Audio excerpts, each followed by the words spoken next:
Tell us a story. Yes, tell us a story. Alrighty, we have finished our day. We're gonna try and get home. It's pouring rain, been raining all day, and people are out there driving nuts. So we'll see if we can get in between them. We're gonna let the GO4 warm up here a little bit and get ready. There had been something in the news last night about a lady at an airport not wanting to leave her luggage through the conveyor belt, through the fluoroscope, the x-ray machine. So she clumb inside and laid behind her luggage as it went through, and they irradiated her. The fluoroscope. And the news all announced everything that she was fine and no damage was done, and I was laughing so hard about that. I didn't really hear whether or not they prosecuted her, did something with her or whatever and stuff like that, but they actually keep showing her curled up body next to her luggage riding through the fluoroscope.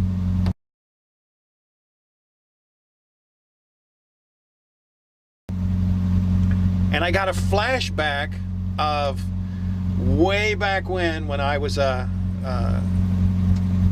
graphics engineer. I was actually a draftsman long before, long time ago, before computers even took over doing a lot of it. And we designed and helped draft a piece of equipment for, let's say, a non-disclosed company or organization.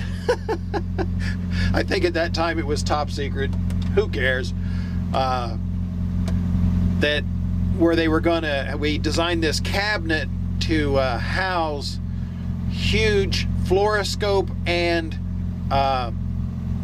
microwave machines, and the object was that certain things that could not be opened that were coming in from other countries were to run through this device. And it was large enough, the container we were designing was large enough to fit a 40-foot tractor trailer box, not the wheels, not the tray, but the actual shipping container could be set down and passed through this.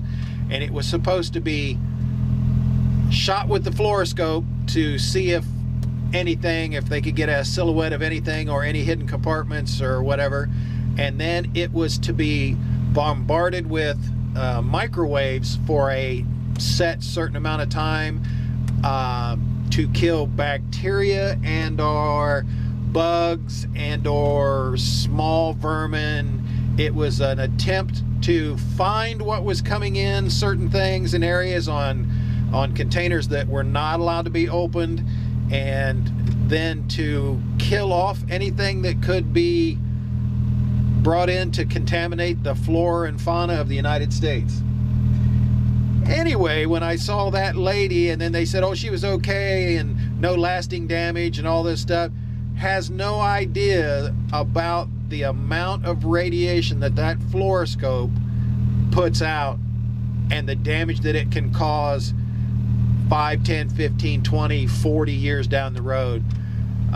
The fluoroscopes were industrial fluoroscopes that would penetrate these containers, but the microwaves, I mean, she didn't go through microwave, but the microwaves that these containers and the occupants and or items inside these containers, the damage that was done, it would, like grubs that were in wood, microscopic lice, heaven forbid a rat, a mouse, a cat, scorpions, the explosion that these things did. I saw wood where a grub had been inside, like a 2x4, where a grub had been inside that, and when the microwave went off, the intensity of the microwave was enough to split the 2x4 from one end to the other, just from a little grub in the worm.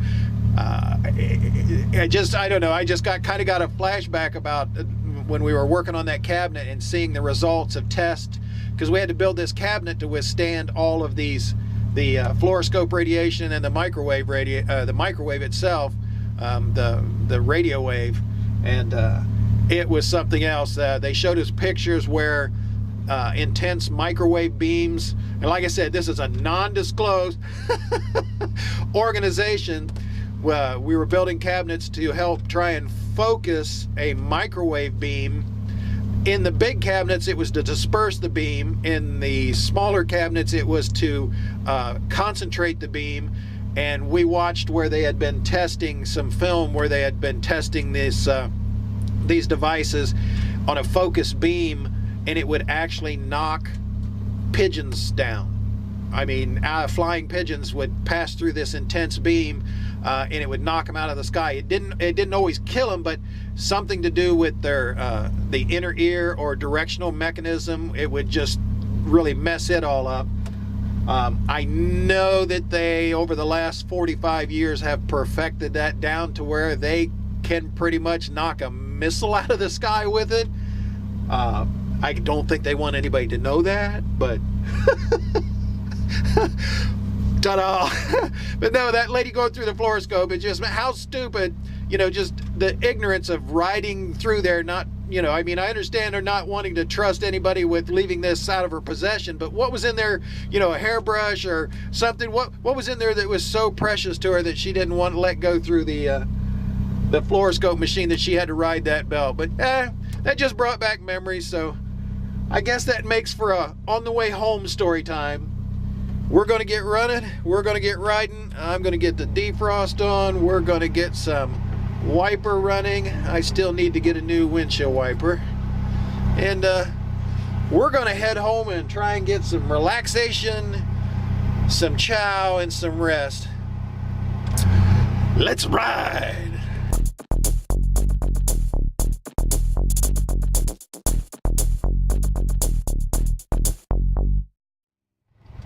He's getting wet.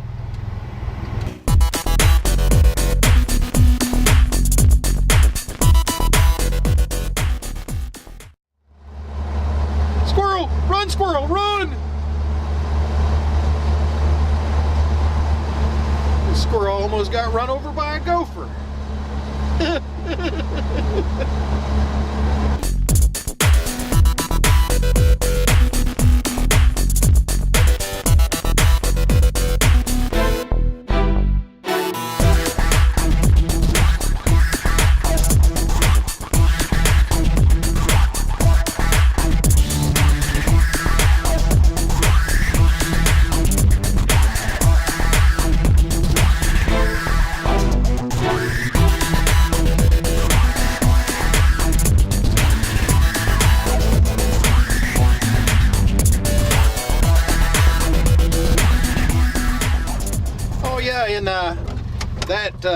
That was a multi-million-dollar project back then, so I'm sure that it was in the billions if it was would have been done by designers today.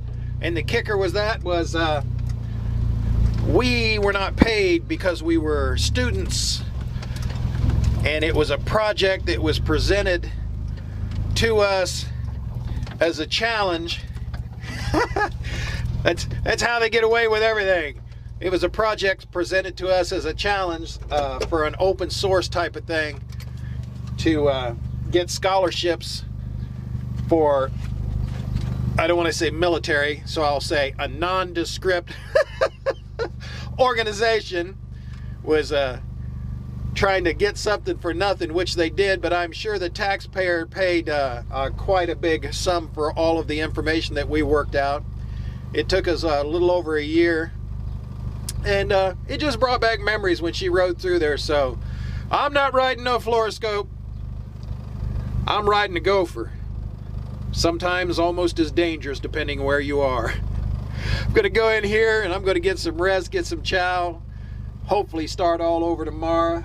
Y'all take care of each other. Do your thing peacefully, quietly. Have a nice big glass of milk. See ya!